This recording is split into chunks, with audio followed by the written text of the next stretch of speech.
ডোমেনের ব্যাপারে একটু কথা বলবো। ধরো কোনো ফাংশন দেওয়া আছে, ডোমেন বার করতে হবে।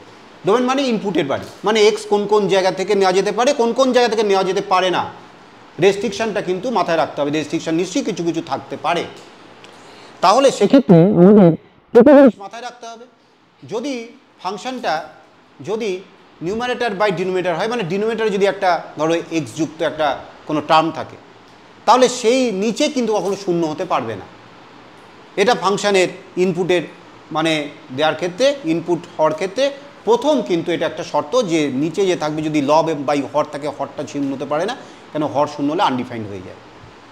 আরেকটা ক্ষেত্রেও মনে রাখতে হবে যে রুটের মধ্যে কখনো নেগেটিভ সিম্বল হবে না, তাই না?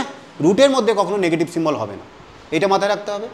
আর একটা কিছু মাথায় রাখতে হবে, যদি লগ ফাংশন হয় তাহলে লগের আর্গুমেন্ট, আমরা জানি যে লগের আর্গুমেন্ট কখনো নেগেটিভ হতে পারে না, মানে লগের সঙ্গে যে থাকে লগ অফ -5 হতে পারে না, বুঝতে পেরেছো?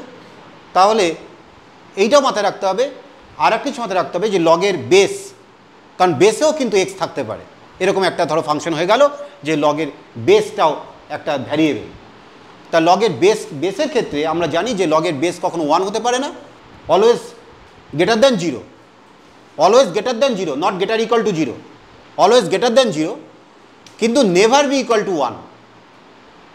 এবার 1 হলে সমস্যা কি, আমি তোমাদের আজকে একটা ভিডিও পাঠিয়ে দেবো, তোমরা দেখবে লগের পায়ে বেরি।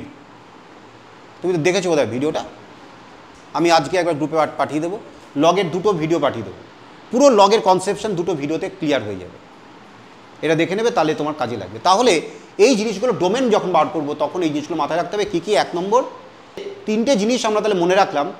একটা হচ্ছে যদি ফ্র্যাকশন ফর্মে থাকে, নিচে যদি এক্স থাকে তাহলে সেটা কখনো শূন্য হতে পারবে না। যদি রুট থাকে তাহলে রুটের মধ্যে কোনো নেগেটিভ হতে পারবে না। আর যদি লগারিদম ফাংশন থাকে তাহলে লগের যে আর্গুমেন্ট সেটা কখনো নেগেটিভ হবে না। লগের বেস কখনো নেগেটিভ হবে না, always greater than 0, but never be equal to 1। এই কতগুলো জিনিস মনে রাখলেই তুমি ডোমেন সবসময় বার করতে পারবে।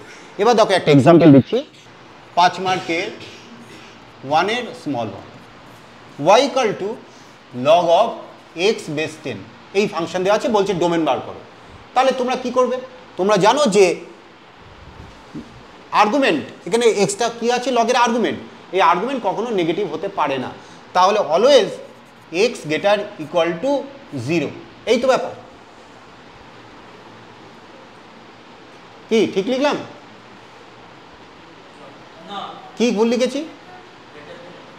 গ্রেটার দ্যান 0, লগ 0 কিন্তু আনডিফাইন্ড, ঠিক আছে? তাহলে আমরা এটা লিখবো এক্স গ্রেটার দ্যান 0, ঠিক আছে?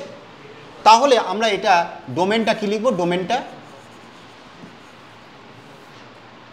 ডোমেন ইকুয়াল টু তোমার হচ্ছে 0, ইনফিনিটি। এইটা হচ্ছে লগ অফ এক্স বেস 10 এর ডোমেন। ডোমেনটা এইভাবে লেখা যায়, আবার এইভাবে লেখা যায় x such that x belongs to any real number and x greater than 0। এইভাবেও লেখা যায়, মানে তোমার ওই রুল মেথডে, সেটের যে রুল মেথড,